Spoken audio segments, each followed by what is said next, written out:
Chapter 19. The mother and daughter were chatting intimately. Olivia accidentally turned her head, saw Serafina, as if she didn't see the bandage on her arm, frowned. Who gave you permission to arbitrarily decide to lock Theodore up at the South Mountain base? He's not a prisoner? Just recently you arbitrarily incited Grandma to take that blue diamond without telling me. Now you're doing this too. Look at how skinny Theodore has become these past few days.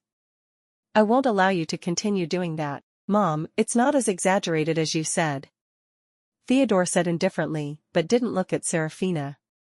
I think Serafina likes to control the people in the house. Lily sighed sadly, then in front of everyone, she looked at Serafina sadly. But Serafina, did you misunderstand me? Why didn't you let me go home? If you have any dissatisfaction with me, just say it, I'll fix it. Can you not treat me like this? Serafina felt her teeth ache when she heard it. Did this girl still intend to continue acting? Her unjust words conquered everyone. William's face turned pale. He didn't expect a weak girl like Lily to have such a difficult life. Her being so patient really broke people's hearts. Unfortunately, he was just an outsider now. He didn't have the qualifications to stand up and protect this pitiful girl. He could only clench his fists in resentment. As for Olivia, having to please Serafina at home already made her feel uncomfortable. Now seeing Lily so heartbroken, she hardened her face, almost ordering Serafina, "You tell Grandma, Lily can come home to visit whenever she wants in the future." Serafina narrowed her eyes, opened her mouth to consider. Originally she wanted to say something sour and sarcastic, but in the end she didn't say a word, using the most gentle method, quietly denying. Olivia waited for a while and saw no reaction from her, then got angry. "Did you hear what your mother said?" She frowned and urged Serafina, who only smiled faintly. "I heard it." "If you heard it, then call Grandma right away," Olivia ordered irritably. Serafina did not look at her, but looked at Lily's pitiful little face and her eyes full of pride, spitting out a word as if it was ironclad: "No." She also gritted her teeth and added, "Not today, not tomorrow, not ever in the future." Grandma said. She looked at Lily, her lips curled into a beautiful yet vicious smile. Grandma said, "I am the true phoenix returning to the nest. She is just a mongrel sparrow. Don't even think about returning to the Beaumont family." A cold wind swept across the entire hospital room. The doctors and nurses ran out in a flash. The people in the room had not yet fully recovered. Vivian was stunned, Theodore was stunned. William was terrified, angry, indignant but helpless. Lily was stunned? What was she saying? She was a phoenix, and I was a sparrow? A mongrel sparrow? Well done, Serafina. Do you think that you are belittling me and looking down on me? Lily's heart was filled with an unprecedented shame and anger. She thought she could ask Olivia to scare Serafina, but she had unexpectedly brought on even greater humiliation. Serafina's eyes flashed with disdain, like a whip lashing Lily's face. A mongrel sparrow? How could Grandma call her a mongrel sparrow in front of her? Lily clenched her fists, her fingernails almost piercing her palms. But when she turned her head, she saw William was so angry that his veins popped out. Lily suddenly had the feeling that she had met a disaster but was blessed. It seemed that her humiliation had aroused William's desire to protect her. Olivia was furious. Serafina not only did not respect her but also humiliated Lily like this. She was truly ignorant and looked down on people too much. She stood up abruptly, raising her hand to slap Serafina. Vivian screamed in fear. Theodore was also startled. But Serafina, her eyes darkened, unexpectedly welcomed her, stepped closer, her face cold as ice, and focused on Olivia. Olivia looked at her cold eyes and expressionless face, not knowing why her hands trembled, her hand raised but unable to lower.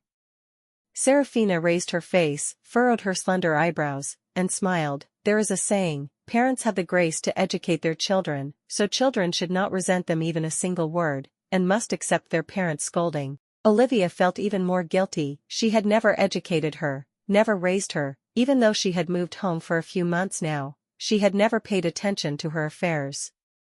Serafina's words had stabbed straight into her shame. She was both angry and furious. How could this damned child deliberately make things difficult for her? Olivia's hand was still raised high. Hitting was not good, but not hitting was also not good. But Serafina did not give her a chance to think anymore. She extinguished that stiff smile, resolutely turned around and left. She walked alone in the empty hospital corridor. The smell of disinfectant was probably too strong, making her nose sting, both painful and sore. For her, family affection did not come naturally, she had to fight for it herself. But she could not figure out why the harder she fought for it, the harder it was to get it. She walked down to the parking lot. After walking a few steps, she heard familiar footsteps behind her. She turned back to look. It was Theodore. She had a hard time holding back her tears. Now she couldn't even pretend to smile. She asked blankly, "What are you doing here? It seemed like you hated me a lot just now."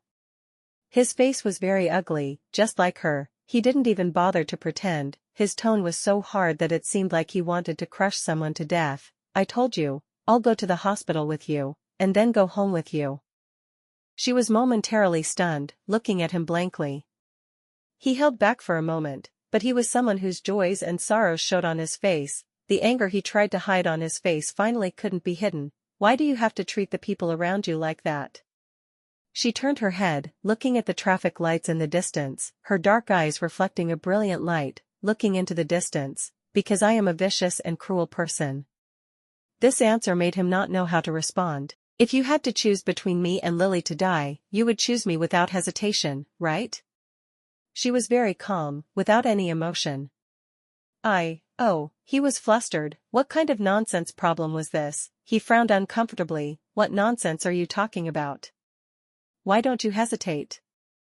"That's right, or you'll think carefully, then choose me to die." She laughed. "What's the difference?" After saying that, she continued walking, her voice echoing in the empty parking lot. "No need to force yourself to follow me. I know the way home. Although, that place isn't actually my home." She walked alone on the crowded road, the driver silently and slowly following her. After enjoying the night breeze for nearly an hour, the resentment in her heart still accumulated, unable to be released. When she crossed the roundabout flower garden, she tiredly sat down on the marble steps, lowered her head, and hugged herself tightly.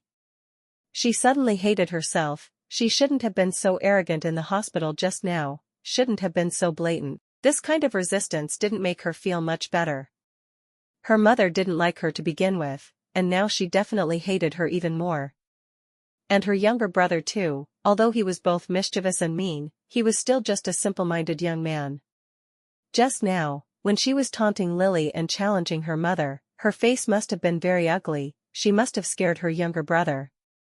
Otherwise, he wouldn't have been so silent and angry. She thought quietly, she actually didn't need them to like her. What she cared about was that if she lost her allies and gained more powerful enemies, she would be very tired, that was all. But this way of comforting was really not convincing at all. She lowered her head, slowly closed her eyes, and sank into the darkness. Why did she suddenly feel so defeated and lost? She silently hugged herself, her heart heavy, just wanting to fall asleep. After being silent in the darkness for who knows how long, a cold but clear male voice suddenly came from above her head. "Who made you sad?" She suddenly felt like she had traveled through time. David Kensington? All the entanglements and loneliness from earlier seemed to have a place to be released. Her mind suddenly raised its head. Under the starry sky, the other man had a handsome face, revealing an unusually arrogant look. His face was very beautiful, especially those deep eyes, as if they were even deeper than the night sky behind him, as if they could suck people in.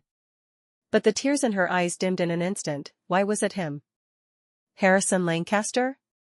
Harrison was supposed to board a plane to London, but when the car stopped at the red light at the intersection, he accidentally saw on the marble steps of the roundabout a girl curled up. Silk belt, skinny jeans, left hand wrapped in a bloody bandage. Who else but Serafina from the morning? He remembered her saying she had something to do, but he didn't know why she was sitting here alone, burying her head in her arms, silent as a statue. On the long steps, bustling with people passing by, occasionally someone would throw her a surprised look, but she was quietly immersed in her own world. How strange. Seeing this, he felt a little heartbroken. An indescribable emotion welled up in his heart. When the city lights passed by the car window, he somehow called for the car to stop. When he had no idea what he was doing, he had already arrived in front of her. But she was still curled up, still bowing her head, still not moving, like a small animal. He stood there for a long time, feeling that his actions were ridiculous, unable to leave or stay. He looked at her for a while longer, feeling a little curious. Why was she sitting here for so long? This girl was far from the scheming, cunning, and vicious-tongued person in his impression. When he asked, when she raised her head, in a flash, he saw this girl's defenseless face.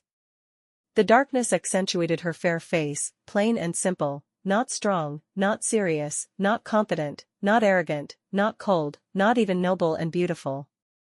Her eyes were like water, clear and bright, only with undisguised joy, like a child, weak and helpless, waiting for someone to come.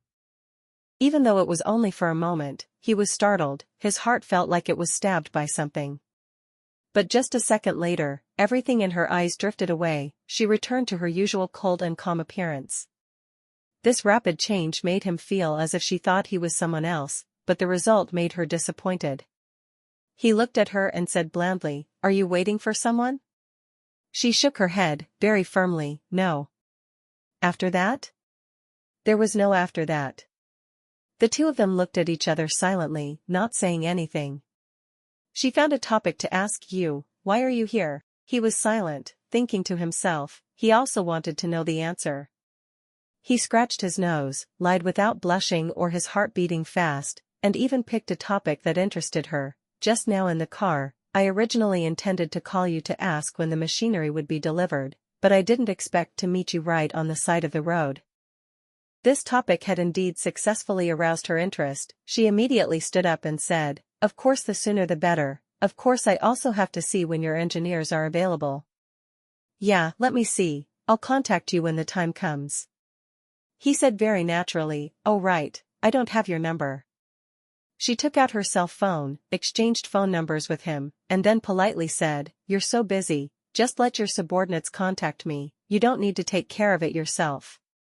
He nodded, looked down at her hand, and asked, "Did the doctor say it was serious, that wound?" She touched her arm and replied, "Oh, it's fine." Ever since he appeared, she had always kept a distance from him, smiling beautifully but also very politely, and answering questions the same way. If it was business, she would speak meticulously, but if it touched on a personal matter, she would only reply with a word or two to get it over with. What a strange girl. He wasn't good at creating an atmosphere. She didn't have any opinions either, as if compared to having to chat with him, she would rather choose awkward silence. Until the phone rang, she picked it up. It was Theodore. "Where are you?"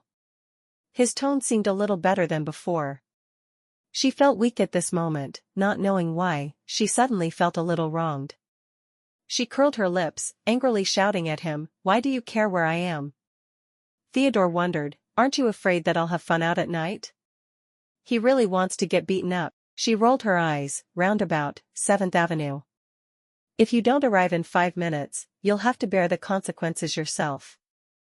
Theodore sniffed and hung up the phone. She put down the phone, unconsciously smiling. This brat still has some conscience. She cheerfully smiled and then realized that Harrison was still beside her, so she pulled herself together, putting on a neutral expression. However, for him, seeing through this childish change in emotions didn't take any effort. It seemed that this little girl had a quarrel with her boyfriend, and after being coaxed, she was as happy as if she had received candy, truly adorable. He slightly curved his thin lips and said, "I'll go first." She waved happily at him, looking like a lucky cat. This was the first time she smiled her purest smile without hiding herself in front of him. His eyes paused for a moment, then he turned and left. 5 minutes later, Theodore arrived, extremely annoyed and complaining, "I'm crazy. If I knew it would be this troublesome, I wouldn't have promised to go to the hospital and come home with you. People who don't keep their word are dogs. I don't want to be a dog, so I came to find you." "Humph, I definitely won't easily promise anything to you in the future." She didn't say he was a dog, nor did she force him to promise anything to her. It was up to him to decide. She giggled, jumped up and grabbed his shoulder, ruffling his hair. "If you miss me, just say it. Who are you pretending to be cool for?" His height was lowered by her again, he almost bristled, can you change your habit of attacking at the slightest provocation? Let go, let go.